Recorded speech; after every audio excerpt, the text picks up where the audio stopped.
Howdy anglers, Dan Rice here with River Feet Fly Fishing. This video will be intended for an introduction on casting a fly rod for your first time out with a fly fishing guide. So we're going to cover the basics to get you the easiest way to make a functional fly cast on day one.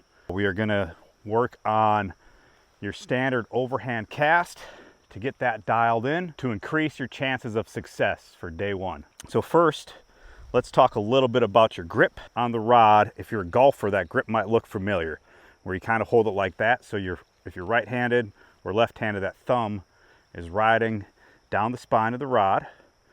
Where your thumb points a good cast, your line will go. And then you're gripping that cork loosely but firm. And now we have our rod hand, we have our trigger finger, and we have our line hand. Each have different responsibilities in the fly cast. The biggest difference, if you're coming from traditional fishing, the biggest difference between casting a fly rod and casting a spinning rod or a bait casting rod is with the traditional gear, you're using the weight of the lure to load your rod. With a fly rod, you're using the weight of the line to load the rod. And now when I talk about loading the rod, I want you to envision a traditional wooden bow and arrow. You draw back that string, the bow flexes, puts energy in the line, you release and it propels forward. That's the same thing that's happening with a fly rod during your cast. So when your back cast comes back and that line extends, it starts to bend that rod, that's loading the rod.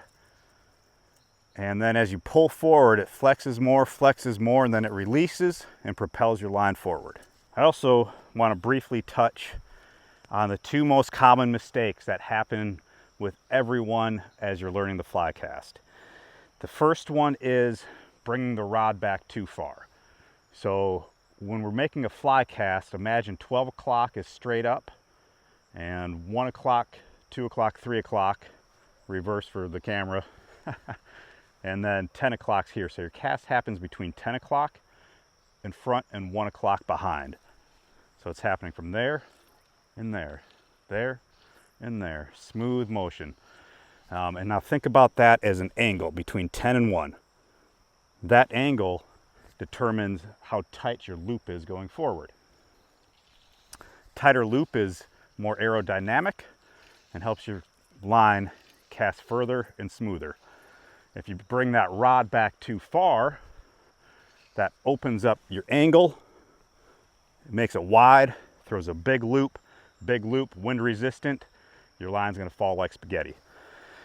So a sign of opening up your angle too far, bringing your cast back too far, is your line looks like spaghetti noodles when it lands. The other common mistake that happens is bringing the line forward too soon before it's extended behind you. So as that line's coming up, stopping at 1, watch your line, turn your head and watch your line. You want that line to stay high and tight. And as soon as it's high and tight, same speed, pull forward. So it rolls out, rolls forward, rolls out, rolls forward. You want that line high and tight on your back cast. If you're bringing it forward too soon, well, that loop's still like right here, and you bring it forward, it goes whoosh, and you feel a snap, you hear a snap behind you. A good cast is quiet. Good cast has a tight loop in front of you and lands with the line fully extended and tight in front of you. So the first thing we're going to do to start practicing here is we're going to just do a pick up and put down cast. So you want to have about 20 to 25 feet of fly line out the rod tip. And we're just going to work right now on our arm movement, our angle of cast, and our timing.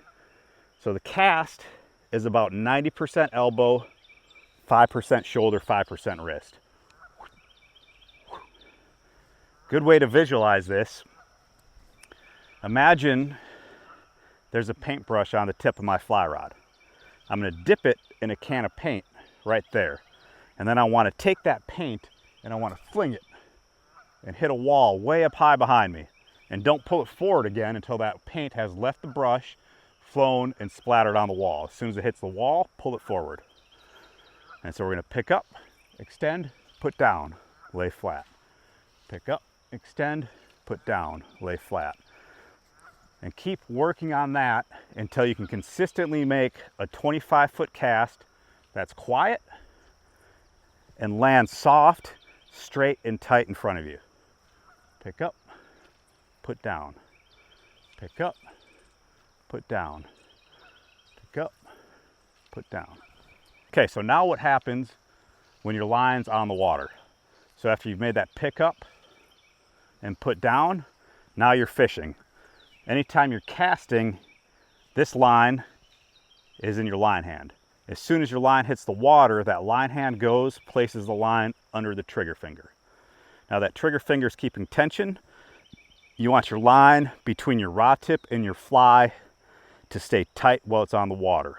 There can be a little bit of slack so that you don't get drag, but this line, your line hand, is managing that slack.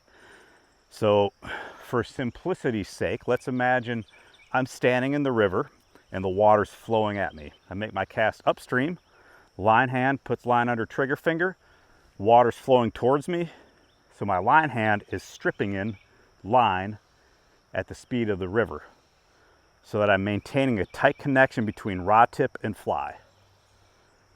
And that does two things. First and foremost,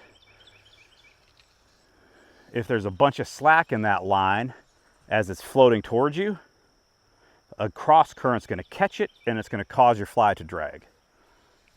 Most importantly, if I get a bunch of slack, if I forget to strip in line and there's a bunch of slack in that line, my fly's out there, fish hits, I have to pick up that far before I can even set a hook in a fish because I need to pick up all that slack line. So there's a saying in fly fishing, you've probably heard it, tight lines. Tight lines means three things. It means a tight line during your cast. If you get slack in your cast, that's going to ruin the cast. The second thing that tight lines means is you want your line tight between your rod tip and your fly for the reasons we just discussed. And then the third, perhaps equally important time that tight lines comes into play is when I have a fish on. When I have a fish on, if you give that fish slack, that hook can get loose and be spit. Okay, so back to our cast. So we were making our pick up and put down cast on the water. Water's flowing towards me. I'm stripping in line at the speed of the river. We're going to do two scenarios. First scenario is no fish strike on this retrieve. So now, you never want to strip in line to where you have less than 4 or 5 feet of fly line sticking out of your rod tip. You need the weight of that 4 or 5 feet of fly line to be able to load your next cast. So now, I've got all this slack line down here, right, that I just stripped in. We call this the basket of line. So now backing up to shooting line, we need to, with our next cast, we need to be able to get all that line back out on the river. Now that happens by performing the same pick up and put down cast. Boom, boom, tight, tight, except now we're going to start using this line hand during our cast. And we're going to do what is called the slip and grip. So essentially what that means is as soon as I pick up my cast, transition line from trigger finger to line hand. Pick up that cast. Every time it goes forward, open, close, slip, grip, slip, grip. And every time that line shoots forward, if 12 o'clock's high, 11:10, right between 12 and 11, that load will release and start to shoot forward. And as soon as that load on the rod starts to release and shoot forward, open your line hand, let it slip. As soon as it's tight in front of you, grip, pull back. And the goal here is to be able to shoot out your line with as few false casts as possible. Every time we're flinging the line in the air without it touching the water, that's a false cast. So you want to be able to shoot out that line as few false cast strokes as possible. So again, just in full circle here, we make a cast, lands on the water, lines under the trigger finger anytime the line's on the water, Line hand is managing the slack. Rod tip low, so you have leverage to set a hook. Stripping in line to keep minimal slack between rod tip and fly. Always stopping with a minimum of 4 feet of fly line out of the rod tip, and then shooting line for your next cast. 1 o'clock, 10 o'clock, 1 o'clock, 10 o'clock, 1 o'clock, 10 o'clock. Slip, grip, slip. When you're ready to shoot it all, lay it down. You want that cast quiet, you want that line tight. Now let's see what that looks like on the water. So here I am standing in our fishing raft, facing upstream, real slow current coming down towards me. So we're gonna start with our 5 feet of fly line out of the rod tip. I'm gonna shoot that line forward until it's taken my entire basket. Let it lay on the water.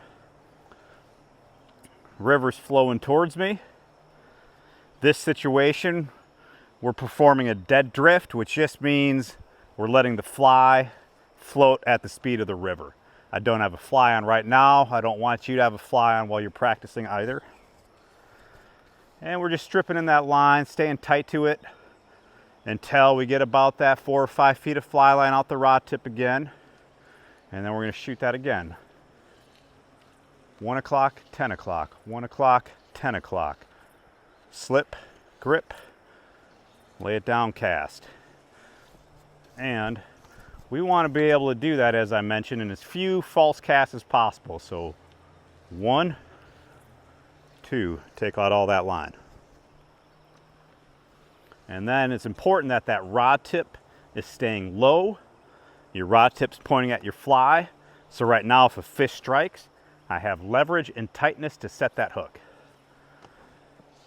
And when you're setting that hook, different tactics for different flies. First one I just want you to learn and know is just a quick raise up. Just the rod tip set, all right? So right now, line's tight, following that fly, fish eats it, just a quick stroke up with that rod tip, boom, fish is on. Once that fish is on, you're keeping that line always under your trigger finger. That's gonna help you maintain tension to the fish. And then you're gonna be using your line hand to manage that fish. If the fish wants to pull, if you get a strong fish and it wants to run, you let it take line through your trigger finger, always keeping some tension and control on that line. When that fish is slow and tired, you strip that fish in, that line in, you're fighting it with your line hand. The only time we're gonna talk about getting a fish on a reel for this purpose is if that fish runs and takes your entire basket of line. Right there, then you'll use the reel to land the fish. Simple enough, right? So that's 101, introduction to the simplest way of making an overhand fly cast. Shall we fish a little?